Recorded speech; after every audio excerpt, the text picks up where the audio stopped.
Les caméras DJI font de belles images, je pense qu'on est tous d'accord là-dessus, hein, que ce soit l'Osmo Action première génération, l'Osmo Pocket, la Pocket 2, leur drone, bref. Quand ils ont annoncé la DJI Action 2 avec un capteur de 1 sur 1,7 pouces, donc même taille de capteur que la DJI Pocket 2, eh ben, j'étais vraiment impatient de la tester. Après, ils ont fait des choix particuliers au niveau design, donc on verra les avantages et les inconvénients de cette DJI Action 2, est-ce qu'elle tient ses promesses, et qu'est-ce qu'elle vaut par rapport à sa concurrente principale qui est la GoPro Hero 10, et aussi par rapport à la One Air 1 pouce. Bref, un test en détail avec du sport, mais pas que. Dream big, 'cause boy, you're gonna make it. Stand tall, there's a higher road to take it. Let go of everything that you know and be wild in the mystery. Yeah. I've been in the darkness for 40 days.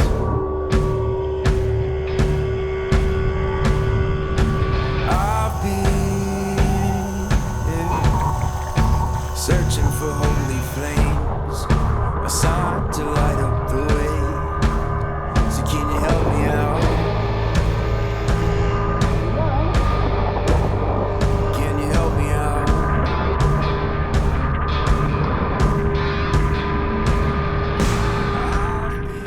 Précision avant de commencer, cette Action 2, tout comme cette GoPro 10, je les ai payées avec mon argent, elles n'ont pas été offertes ni par un magasin ni par DJI. Et comme d'hab, je vous ferai une revue avec mon humble avis, avec les défauts, les qualités, mais sans aucunement être intéressé par le fait qu'une marque ou un magasin aime ma vidéo ou non, ça je m'en fous. Mon seul but c'est que ceux qui hésitent à savoir quoi acheter connaissent bien les qualités et les défauts de chacune des caméras. C'est parti. Alors ce petit cube là, enfin c'est presque un cube d'environ 4 cm de côté et qui pèse 56 grammes, et bien c'est vraiment la caméra en fait. Donc il y a un écran intégré à l'arrière. Première chose, c'est que c'est vraiment une très bonne qualité, c'est super joli, tout en alu, c'est vraiment style iPhone quoi. Mais bon, est-ce que c'est vraiment intéressant, ça on le verra après, parce que c'est quand même une caméra d'action. Donc avoir un truc qui est super joli mais qui peut se rayer ou quoi, c'est pas forcément un choix qui est judicieux. En tout cas au déballage, c'est vraiment ce qui surprend, c'est que c'est vraiment une superbe finition, très agréable. Cette minuscule caméra a une mémoire interne de 32 Go, mais dès qu'on la formate et qu'on installe le logiciel de la caméra, on se retrouve avec 22,4 Go disponibles pour les fichiers. D'accord ? Et ça, c'est pas du tout extensible, car la mémoire est interne, il n'y a pas de trappe pour des micro SD. Donc la caméra elle-même n'a une mémoire que de 22,4 Go. Une fois qu'on a installé le firmware. Pour comparaison, la Go 2, dont j'ai fait le test il y a quelques mois, a une mémoire de 32 Go et l'OS prend environ 3 ou 4 Go. Donc on a 28 Go disponibles et une version qui vient de sortir en 64 Go. Donc c'est dans les deux cas bien plus que ces 22,4 Go disponibles sur la DJI Action 2, d'autant que les fichiers sont de très bonne qualité et pèsent beaucoup plus lourd que sur la Go 2. Donc elle se remplit beaucoup plus vite cette mémoire interne. Second point, la batterie, elle est aussi interne là-dessus, on ne peut pas la charger, il n'y a pas de prise USB-C nulle part, les connectiques qui sont là ne servent pas à charger directement la caméra, en tout cas pas pour l'instant, hein. Peut-être que bientôt on aura soit DJI, soit d'autres marques qui feront des petits adaptateurs pour pouvoir la charger directement, mais aujourd'hui, novembre 2021, c'est pas possible. Donc pour la charger, il faut la brancher forcément à un module séparé qu'on verra après. Cette batterie intégrée à la caméra, DJI annonce 70 minutes d'autonomie en Full HD. Concrètement, moi j'ai filmé en 4K et au bout de, je ne me trompe pas, 14 minutes de vidéo 4K 50 images par seconde, la batterie était morte. Donc moi quand je filme, là j'étais en train de faire du sport, du e-foil dans les gorges du Verdon, en filmant, des fois je filme, des fois je mets pause, mais ça reste allumé pendant que je réfléchis à ce que je vais faire, puis je commence à filmer. Donc c'est pas forcément, quand je m'en sers, elle est des fois allumée sans filmer. Et ça consomme aussi de la batterie, et ça chauffe aussi. Donc tout ça c'est pour vous dire que quand on s'en sert vraiment en faisant du sport, VTT ou autre, et qu'on n'a que ce module-là, en filmant en 4K 50 par exemple, il ne faudra pas espérer dépasser les 20 minutes de tournage effectif, il n'y aura pas assez de batterie pour faire plus quoi. Après, niveau caractéristiques, ça vous l'avez vu, hein, c'est un capteur de 1 sur 1,7 pouces et un objectif qui ouvre à f sur 2,8. Je reparlerai de ça après quand je la comparerai à la GoPro Hero 10 Black dans les basses lumières notamment. Il n'y a qu'un seul bouton sur ce boîtier, il sert à la fois à allumer mais aussi à déclencher l'enregistrement. Tout le reste se fait sur l'écran tactile. Cet écran il est vraiment superbe, il n'y a quasiment pas de bord, hein, il est vraiment très bien fait. Alors, il est petit, hein, mais il marche très très bien. Niveau tactile, c'est quasiment comme un smartphone. Ça c'est vraiment un très très bon point. Et au niveau des réglages, tout est bien. Le petit regret qu'il y a, c'est qu'on n'a pas d'accès côté, on n'a pas la possibilité de se créer des petits presets, comme c'était le cas sur la l'Osmo Action 1, ou comme c'est le cas aussi sur la GoPro 10, avec des raccourcis rapides. Là, il faut tout refaire à chaque fois, donc c'est plus fastidieux. Mais en tout cas, l'écran marche bien. On a du 4K à 120 images par seconde, qui est vraiment très bien. C'est là-dessus, rien à dire. Après, niveau qualité d'image, il y a des petits défauts. On en reparlera après, encore une fois, quand je la comparerai à ces deux caméras-là. Au niveau stabilisation, c'est excellent, c'est vraiment au niveau de ce que fait la GoPro et de ce que fait aussi la One Air d'ailleurs, hein. Les deux ont une super stabilisation numérique, le Rocksteady marche vraiment très bien. Le point qu'il a en plus par rapport à la GoPro 10, c'est le maintien de l'horizon à 360 comme ça, qui marche nativement, alors que sur la GoPro 10, il faut encore attendre la mise à jour qui prendra en charge le module max, et qu'il faut aussi acheter du coup le module max, hein, l'objectif max. Donc pour l'instant, cette Osmo, enfin cette DJI Action 2, au niveau stabilisation, elle est vraiment super. C'est vraiment, même du coup, on peut dire que c'est mieux que ce que fait la GoPro 10 parce qu'il y a cette possibilité de maintenir l'horizon nativement. Alors un point qui est très particulier, c'est qu'elle a un angle qui est énorme. Elle a en angle maximal, il est vraiment monstrueux. Alors ça peut avoir de gros avantages, hein. Moi par exemple en in-foil, je suis arrivé du coup à me filmer avec cette Action 2 mieux qu'avec la GoPro 10 parce que le in-foil, comme ça demande à la fois du champ sur le côté mais aussi sur la hauteur, comme quand on veut prendre des plans où on voit le foil sous l'eau et qu'on voit aussi ma tête quoi, donc ça donne vraiment un très très grand angle, et en général je prends une caméra 3.6 pour ça. Et bien cette DJI Action 2, si on s'assure de bien régler son orientation avant de commencer à filmer, elle permet de se filmer correctement dans des sports comme ça, alors que la GoPro 10 c'est un peu plus une galère, il manque un petit peu d'angle. Donc cet angle qui est énorme, c'est un plus pour certains sports, mais après au niveau rendu de l'image, quand on s'en sert pour marcher dans la rue, c'est beaucoup trop déformé, hein. C'est un truc qui est monstrueux, c'est équivalent à 10 mm je crois, c'est vraiment un super grand angle avec une déformation qui va avec. Donc si vous ne faites pas de sport, vous avez besoin d'avoir un super grand angle, passez plutôt sur un angle de champ plus resserré qui sera plus adapté à des situations qui sont normales. Donc au niveau des possibilités vidéo, la stabilisation elle est top, le 4K 120 c'est super, c'est facile à utiliser avec l'écran tactile qui marche très bien derrière, mais est-ce qu'au niveau du rendu de l'image, on a vraiment un gain avec ce capteur de 1 sur 1,7 pouces qu'on compare avec la GoPro Hero 10 Black? On voit ça maintenant. DJI Action 2, capteur de 1 sur 1,7 pouces, GoPro 10, capteur de 1 sur 2,3 pouces. Ça fait une surface de capteur d'environ 43 mm² pour la Action 2 et d'environ 28,5 mm² pour la GoPro Hero 10. Donc on a, on va dire, quasiment 50% en plus de taille de capteur, enfin de surface de capteur, sur la Action 2 par rapport à la GoPro 10. C'est un point qui est très favorable à gérer les lumières difficiles, sombres ou des forts contrastes de lumière dans une même scène. D'accord ? Mais il n'y a pas que celui-là, parce qu'il y a aussi l'ouverture de l'objectif. Sur une GoPro Hero 10, on est à f sur 2,5. Et sur la Action 2, on a f sur 2,8 comme les précédentes GoPro. D'accord ? Donc cette ouverture de f sur 2,5 de la GoPro Hero 10, elle fait rentrer environ un tiers de lumière en plus que l'ouverture de f sur 2,8, et du coup on récupère un petit peu de lumière grâce à cet objectif de la GoPro 10 par rapport à la Action 2. Enfin, troisième point, c'est que GoPro 10, souvent je vous le dis, et je suis pas le seul, hein, les GoPro ils ont une science des couleurs, une science de l'image qui est vraiment très particulière et qui marche bien depuis longtemps. Et là c'est vraiment très visible dans cette comparaison. La GoPro Hero 10, quand j'ai fait le test, je vous ai dit qu'elle avait un peu l'équivalent de, le local tone mapping, c'est-à-dire qu'ils peuvent arriver à rehausser des zones de basse lumière en vidéo par rapport à une autre caméra qui ne le ferait pas, et c'est vraiment flagrant quand on compare les deux caméras. Je vous mets une image là de ce coucher de soleil à Nice avec des mouettes qui volent. Alors a priori comme ça, quand on regarde, les deux font de bonnes images, attention, hein, les deux, y compris l'Action 2, font de bonnes images, mais ce qui est très intéressant, c'est quand on va aller zoomer un petit peu sur le paysage qui est là-bas au loin, et bien là on se rend compte vraiment que la GoPro 10 elle met la raclée à la Action 2. Quand on regarde les gens qui marchent sur le bord là, la GoPro 10 garde des couleurs de leur veste et tout, on voit vraiment bien leurs couleurs. Sur la Action 2, elles disparaissent complètement. Ces images sont prises avec les mêmes réglages sur les deux caméras, hein, et la Action 2 nous fait une sorte de bouillie marron-noir, les couleurs disparaissent. C'est encore plus flagrant quand on regarde le hashtag I Love Nice qui est tout à fait en bas à droite là. Et bien sur la Action 2, on a absolument zéro couleur, et on dirait que la ligne du haut là, le I Love il est éclairé alors qu'il ne l'est pas, hein. Mais comme c'est du blanc, elle nous le met super brillant on va dire. Sur la GoPro 10, on garde des couleurs vraiment réalistes par rapport à c'est les vraies couleurs de ce hashtag I Love Nice. On voit même un petit peu le hashtag sur le côté. Bref, dans tout ce qui est basse lumière, la GoPro va arriver à garder du détail. Les arbres en haut, on voit un peu de vert, alors que sur la Action, c'est pareil, il y a plus de couleur, quoi. Ça, c'est vraiment un test qui est flagrant et qui va surprendre beaucoup de gens, hein, parce qu'on pensait, moi le premier, hein, que le capteur de 1 sur 1,7 pouces était vraiment une superbe avancée au niveau des caméras d'action. Et bien, quand il n'est pas accompagné par un objectif lumineux et quand il y a aussi une science des couleurs qui n'est pas forcément au niveau, bah, le rendu en fait il est moins bien. Donc ça, si je mets pour comparer la même image avec la One Air 1 pouce, ok, c'est un capteur de 1 pouce, donc 4 fois plus de lumière qui rentre que dans celui de la GoPro, mais l'objectif il est à f sur 3,5. Donc on perd de la lumière dans l'objectif. Au final, il y a quand même plus que la GoPro, mais au niveau science des couleurs, encore une fois, GoPro est au-dessus. Et on voit que la One Air 1 pouce, au niveau du rendu, il reste des couleurs. On en retrouve plus que dans la Action 2, mais moins que dans la GoPro.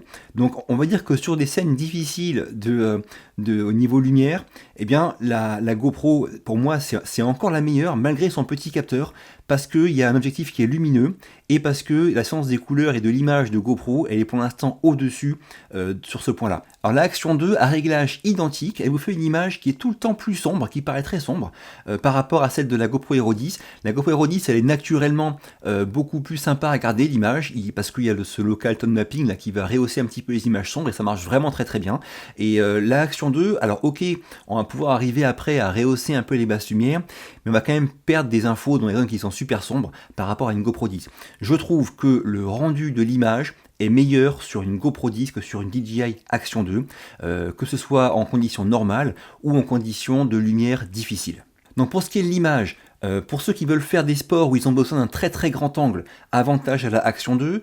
Niveau stabilisation, aujourd'hui, avantage selon moi à la Action 2 car elle a ce maintien de l'horizon à 3.6, mais au niveau rendu de l'image, eh bien avantage pour moi clair et net à la GoPro 10. Alors maintenant qu'on a vu les caractéristiques liées à l'image, on parle de la modularité et du design. Donc cette caméra telle qu'elle, là elle est étanche à 10 mètres. Mais dès qu'on va y associer un module, que ce soit le module écran ou le module batterie, et bien là, elle n'est plus étanche. Pourquoi ? Parce que les deux modules, que ce soit l'écran que j'ai ou le batterie que je n'ai pas, eh bien ils ont une trappe USB-C sur le côté qui n'est pas protégée, et la petite trappe une fiche USB-C et une petite trappe pour une carte micro SD. Donc ces trappes sont vraiment ouvertes, si ça va dans l'eau, c'est mort. Donc ces modules-là ne sont pas du tout étanches. Donc si on veut aller skier ou dans l'eau comme ça, il faut vraiment soit prendre que cette partie-là, soit mettre ça, mais acheter en plus le caisson étanche que moi je n'ai pas, d'accord ? Et avec un caisson étanche, du coup, on perdra la possibilité d'utiliser correctement les micros de la caméra. Donc c'est aussi à savoir, moi souvent je filme des choses dans l'eau ou quoi, et je parle en cours de session à ma caméra, et bien là, avec un caisson étanche autour, c'est fini, je pourrai plus. Même la One Air 1 pouce, elle est étanche à 5 mètres sans caisson étanche, il faut son petit boîtier qui maintient l'ensemble, mais elle est étanche sans caisson à 5 mètres. La Action 2 ne l'est pas, il faut un caisson vraiment étanche quand on utilise les modules accessoires. Donc ma session e-foil, je vais à l'eau, je filme pour 15 minutes de 4K 50 images par seconde. Là-dessus, des fois elle est allumée, elle ne filme pas. Bref, la batterie descend et au bout d'un moment, je dois rentrer parce que j'ai plus de batterie.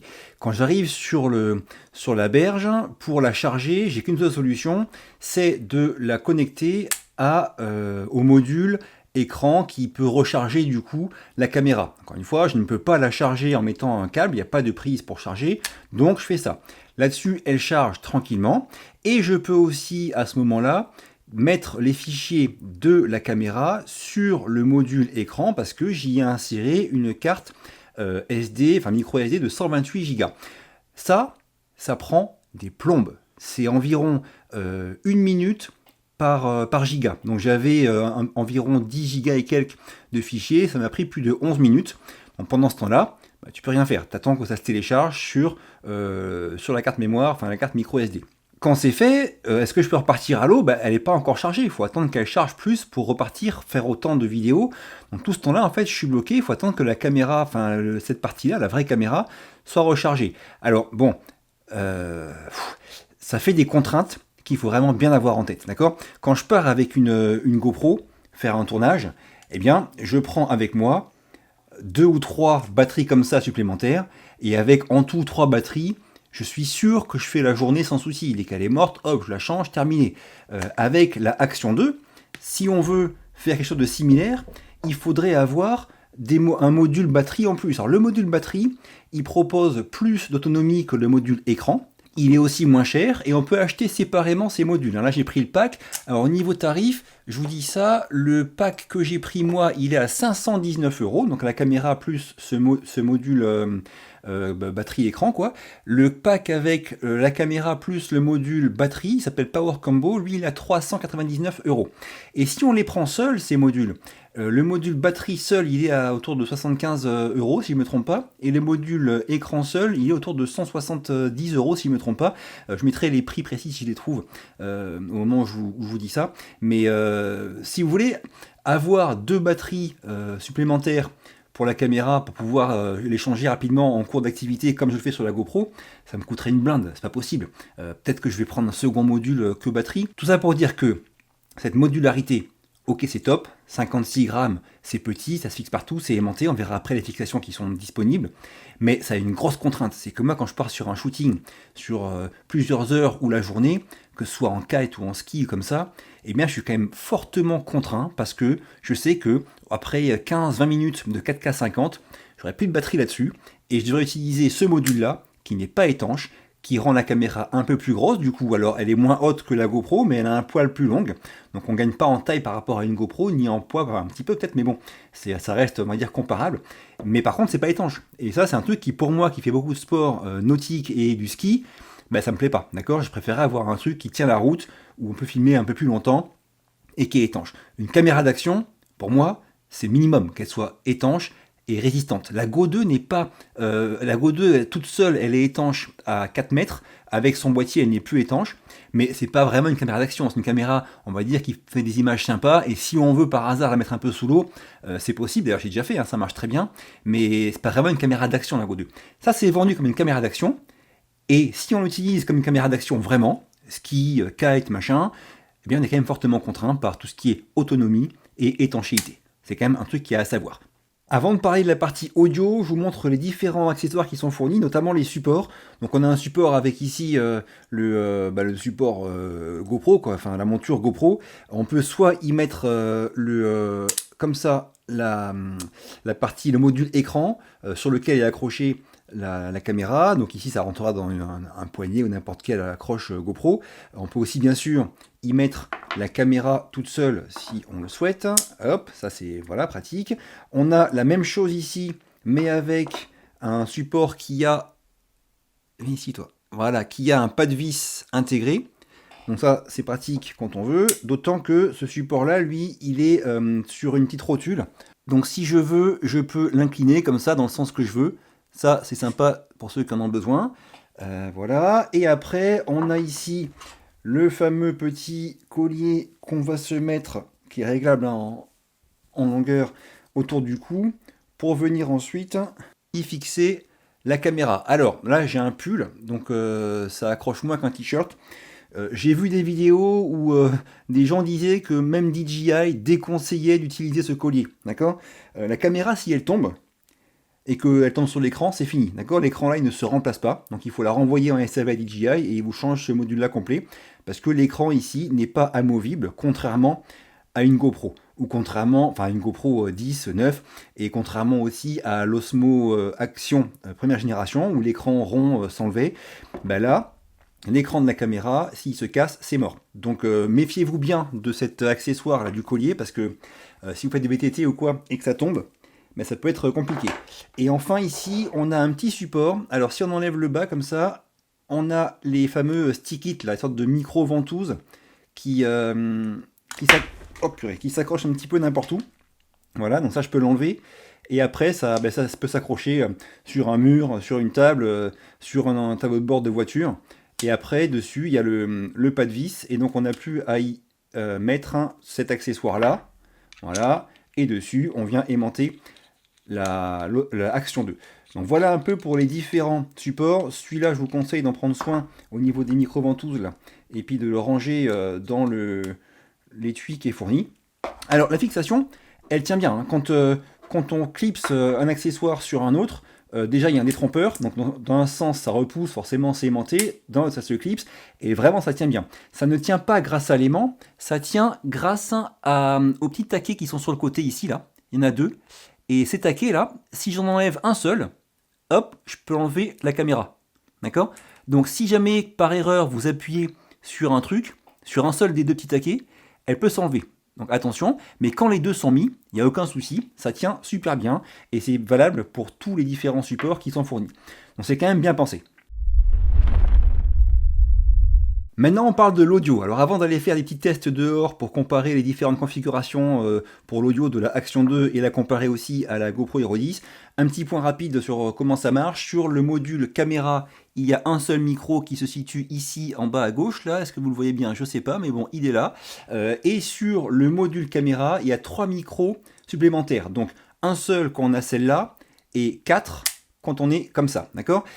Moi, caméra d'action, je m'en sers pour l'action.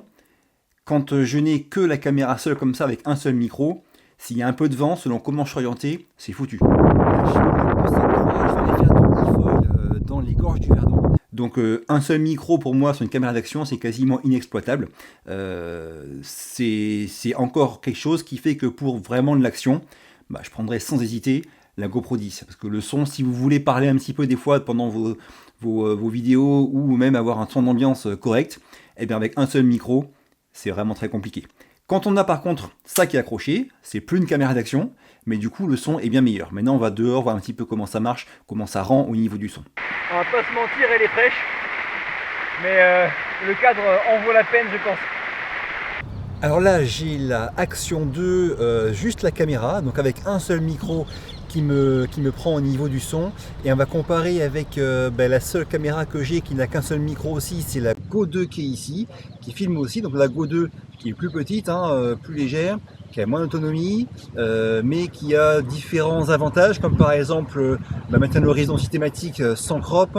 On peut choisir après au montage si on fait un post en 9/16e ou en 16/9e, parce que ça filme vraiment comme une demi-caméra 3.6. Bref, des avantages, mais aussi une image qui est moins bien que la Action 2. Donc là, c'était le son de la Action 2 avec un seul micro, le son de la Go 2 avec un seul micro. Maintenant, on va comparer le son de la Action 2 avec un seul micro en mode caméra d'action étanche avec celui de la GoPro Hero 10 Black qui est ici. GoPro Hero 10 Black, donc il y a plusieurs micros, et là j'ai pas mis le Media Mode, donc c'est vraiment le son de la GoPro 10 Black tel quel. Et ici je mets le son de la One Air 1 pouce. Alors la One Air 1 pouce, la One Air en général, j'aime pas trop son son, il est souvent assez mauvais. Mais bon voilà, comme ça, comme point de comparaison aussi avec le son de la One Air 1 pouce et celui de la Action 2. Maintenant je vais changer la Action 2, je vais mettre son module écran avec des micros en plus, 3 micros en plus, et on va comparer le son entre la Action 2 avec 4 micros en tout, donc 1 sur la caméra, 3 sur le module écran, avec celui de la GoPro 10. Voilà, donc là maintenant le son de la Action 2 avec les 4 micros, je vais un peu marcher en même temps et je vais comparer avec le son maintenant de la GoPro Hero 10, voilà, même circonstance, même ambiance. Je repasse sur le son de la Action 2 avec les 4 micros, je passe sur le son maintenant de la Go 2 avec un seul micro. Et maintenant sur le son de la One Air avec, d'ailleurs, je sais qu'il y a 3 micros, je sais plus trop combien il y a de micros la One Air. Alors avant j'étais en mode juste large sur la Action 2 et en mode large aussi sur la GoPro 10. Là je suis passé en mode ultra large sur la Action 2 et en mode, comment il s'appelle, Super View sur la GoPro 10. Donc c'est le mode le plus large de la GoPro 10. Bon, vous voyez là si je tends mon bras droit du coup pour venir en buter sur l'écran sur la Action 2, il disparaît sur la GoPro 10. Bon, alors, c'est pas forcément, elles sont à 10 cm d'écart, donc c'est pas forcément juste, mais ce que je veux vous dire c'est voilà, si on regarde derrière moi, on se rend vite compte qu'il y a beaucoup plus de champ sur la Action 2 que sur la GoPro 10. Voilà, cet angle il est vraiment très très large, ça fait des bras qui sont maxi longs, c'est pas très réaliste mais c'est super utile pour les sports où on veut se filmer de très très près. Donc voilà pour le test au niveau du son. Là il pleut, donc je vais rentrer parce que sur les 4 caméras, une seule n'est pas étanche telle qu'elle est là, c'est la Action 2, alors je rentre à l'abri. Pour ceux qui veulent savoir comment le son rend en intérieur, test rapide dans mon studio. Alors, plusieurs petites informations utiles. Quand on la reçoit après l'avoir acheté, eh bien, il faut d'abord l'activer sur l'application DJI Mimo. Moi, quand elle arrivait, elle était en chinois, donc j'ai un peu galéré, mais bon, ça se fait quand même. J'aime pas trop ça, je préfère avoir une caméra qui marche directement, mais bon, c'est la mode en ce moment. Même la GoPro 10 est arrivée comme ça aussi. Fallait d'abord l'activer sur l'application.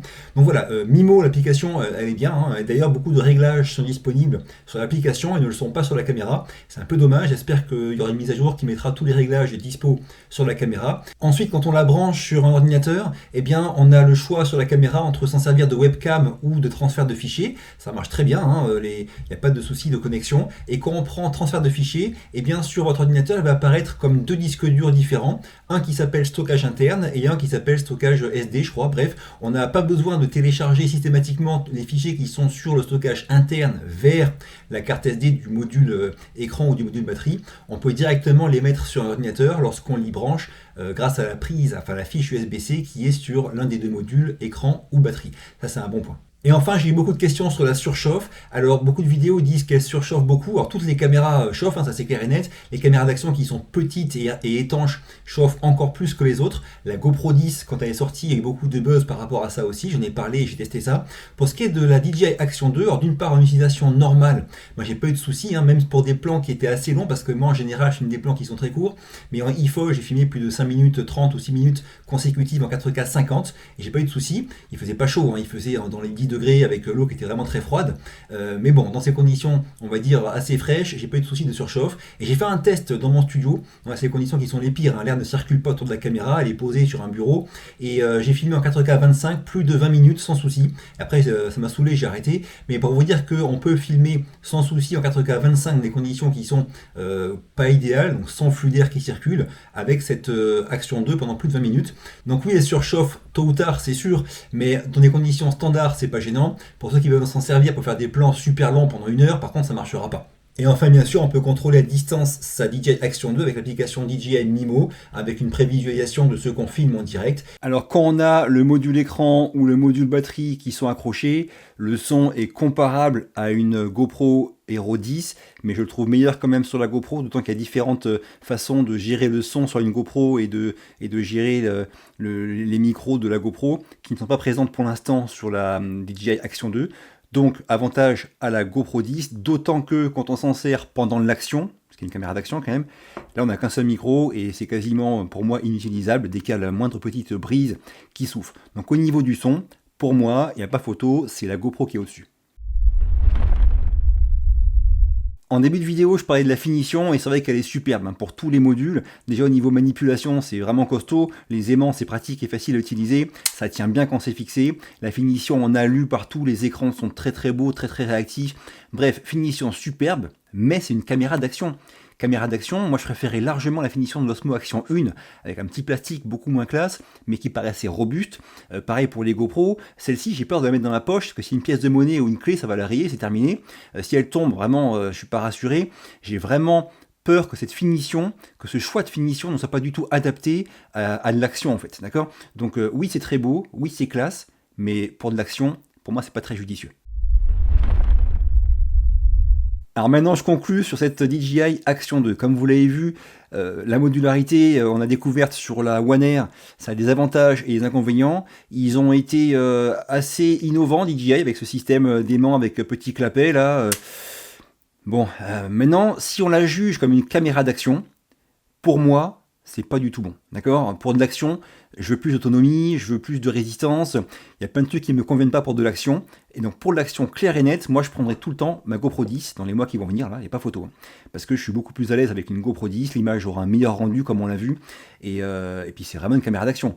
Celle-ci, je la prendrai pour de l'action que si j'ai besoin de l'ultra grand angle. Comme on l'a vu, c'est quand même un point qui peut être intéressant si on est filmé, si on filme de très près. Cet ultra grand angle, il est quand même sympa.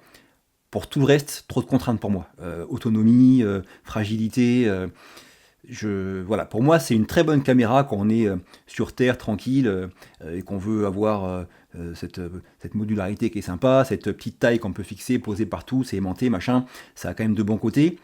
Mais mais c'est pas une caméra d'action, quoi, d'accord. Pour moi, pour l'action, c'est GoPro 10, et sur Terre, ce sera la Pocket 2 qui fait vraiment une superbe image avec un style différent, mais qui est très pratique. Celle-ci, je la prendrai très rarement. Alors, je vais pas la renvoyer, hein, ça m'a traversé l'esprit, mais je vais la garder parce que s'il y a des mises à jour intéressantes, je vous en parlerai. Et puis, je pourrais comme ça comparer aussi dans les mois qui viennent avec d'autres caméras.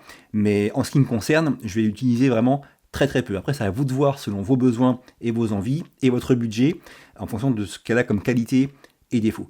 J'ai fini pour aujourd'hui. Si ça vous a plu, un petit pouce bleu, pensez à vous abonner, ça m'aide beaucoup. Je vous quitte. À très vite et d'ici là, bougez-vous, purée. Bougez-vous.